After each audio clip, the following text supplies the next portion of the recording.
Okey, Assalamualaikum. Bersama saya Pak Tua DCM. So, hari ni kita nak tengok pasal cara forex trading. Hopefully saya rasa yang mana yang tengok kali ni dah ada basic berkenaan dengan BBMA. Please rujuk dan fahami betul-betul BBMA O'Malley, sebab apa yang kita buat ni akan mengikut rules Omar Ali juga, cuma ada sedikit penambahan.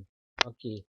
So, kena faham dulu apa yang Omar Ali ajarkan, sebab benda ni sama, hampir sama dengan apa yang Omar Ali buat. Cuma yang membezakan dia adalah, pertama, bagi mereka yang beraccount kecil.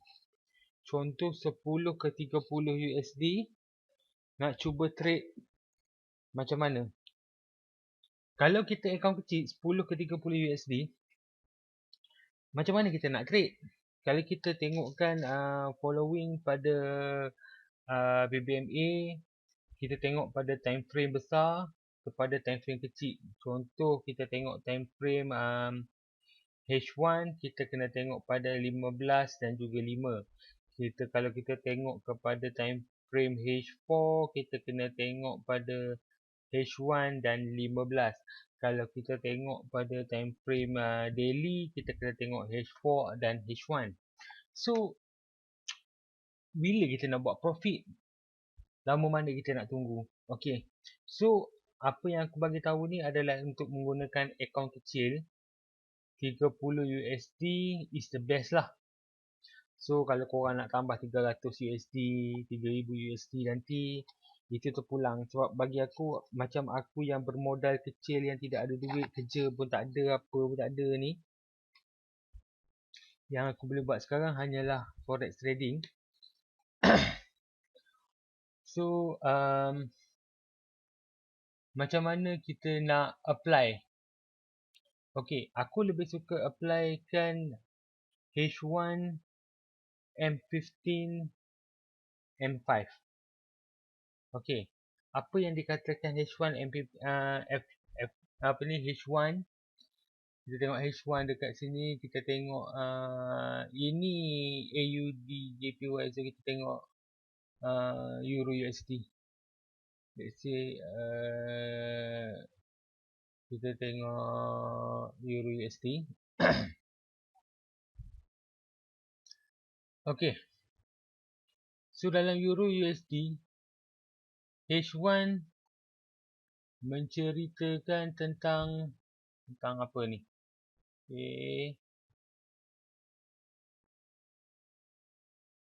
Okay, kalau kita tengok sini, so, downtrend lah.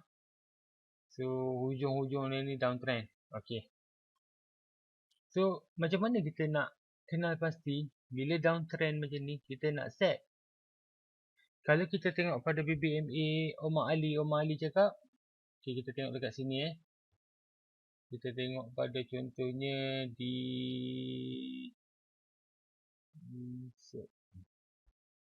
line. Okay, kita tengok di sini. Hopefully nampak lah. So, kita tengok dekat sini. Apa yang berlaku adalah ekstrim dekat sini. Dan akan berlaku MHV. Ini MHV. Akan berlaku candle arah. Tapi candle arah ni candle arah awal. Kan? Bukan candle arah, kira candle arah awal lah, sebab dia baru keluar daripada mid BB ini. Dan tak cukup, tak strong. Sehinggalah dekat sini dia memberikan satu candle arah pukul lah. Dan dekat sini berlakunya re-entry, berlaku ekstrim balik kat sini, mungkin dia nak kata nak naik. Dan dia turun lagi. Okay. So, kita dah tunggu berapa jam untuk entry dekat sini. Tunggu entry, tiba-tiba dia buat ekstrim. Lepas tu dia naik. Lepas tu baru dia turun. Okey, so macam mana kalau kita nak trace dia waktu, takkan kita nak tunggu. Kalau tengokkan dekat sini, tengok berapa jam tracing dia.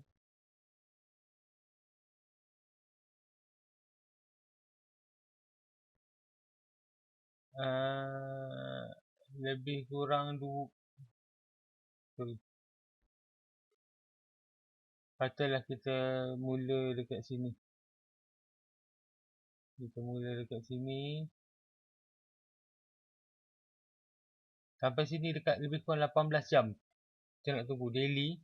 18 itu menunjukkan 18 candlestick yang terlibat dekat sini. So, lebih kurang 18 jam. 18 jam kita menunggu, tiba-tiba dia buat pada dekat sini dia buat ekstrim untuk beralih arah. Dia nak buat beralih arah untuk naik ke atas. Dan dekat sini sepatutnya kita dah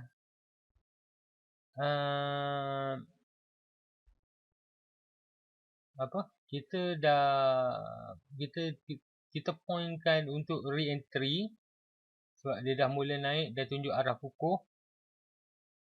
Kita tunggu untuk re-entry. Konon-kononnya macam boleh naik, tiba-tiba dia down. Dia tak ada nak buat ekstrim, dia nak kata dia nak down ke apa, dia tiba-tiba down. So, bila dekat sini kita tunggu ni, kita re-entry dekat sini, fine lah. Kita dapat dah TP dekat sini. Tapi setelah beberapa jam, kita tunggu, tiba-tiba dia down. Macam mana? Kita expectkan dia boleh naik lagi jauh.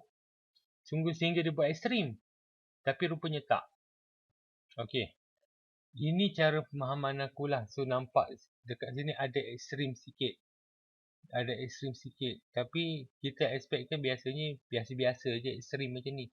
Sebab dekat sini bukan kita tengok dia ekstrim. Kan? Lepas tu dia buat contoh konon-kononnya re-entry. Lepas tu patut kita ingat nak turun lagi. Rupanya dia buat ekstrim sekali lagi dekat sini. Dia nak naik. Okey. Dekat sini candle arah kukuh. Ada reverse candle. So, bila kita letakkan set dia dekat sini untuk dia naik, ataupun bila kita tengok dia ada bullish dekat sini, kita ingatkan dia nak turun ke apa. So, sampai bila kita tak entry dekat sini, betul tak? Kalau aku macam tu lah, aku tak tahulah kalau korang punya tak kena macam tu. Okay, so fine, tak apa. So, aku harapkan korang faham yang ini dulu. Oh, sorry.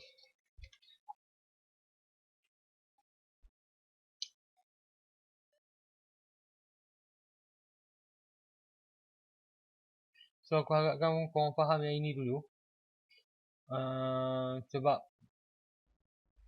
kita nak pergi kepada ini.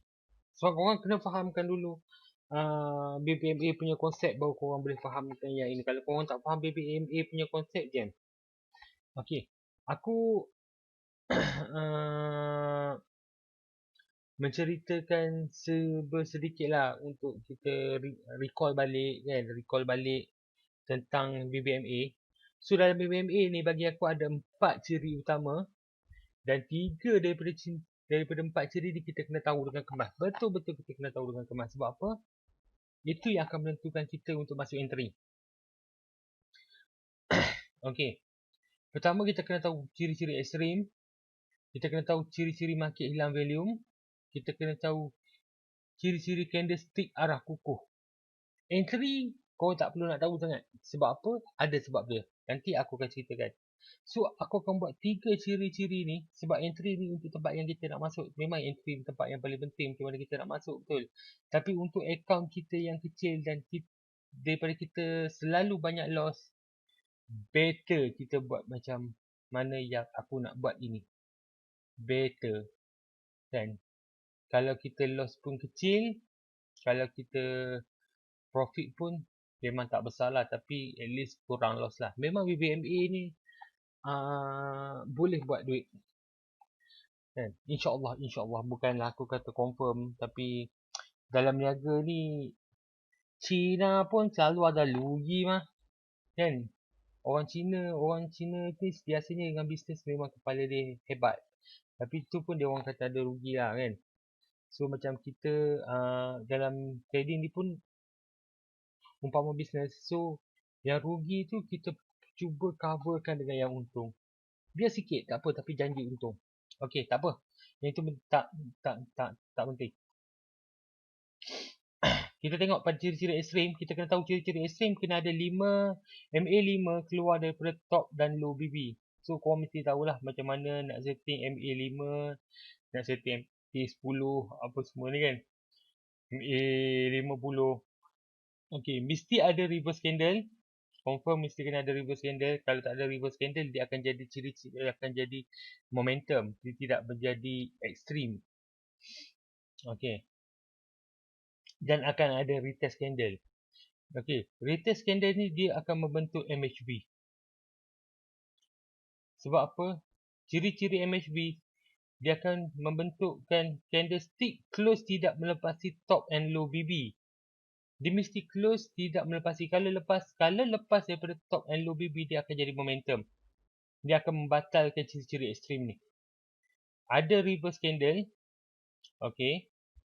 Dan ada retest candle yang berlaku selepas ekstrim. MHB mesti berlaku selepas ekstrim. Okey. Lepas berlakunya MHB, dia akan melakukan CSAK. Ini adalah dia punya dipanggil sebagai urutan dia. Candlestick arah kukuh. Okey, candlestick arah kukuh ni berlaku dan ciri-ciri dia adalah candlestick close melepasi MA5 dan MA10 dan mid BB. Dia mesti melepasi mid BB, MA5, MA10. Kedua-duanya.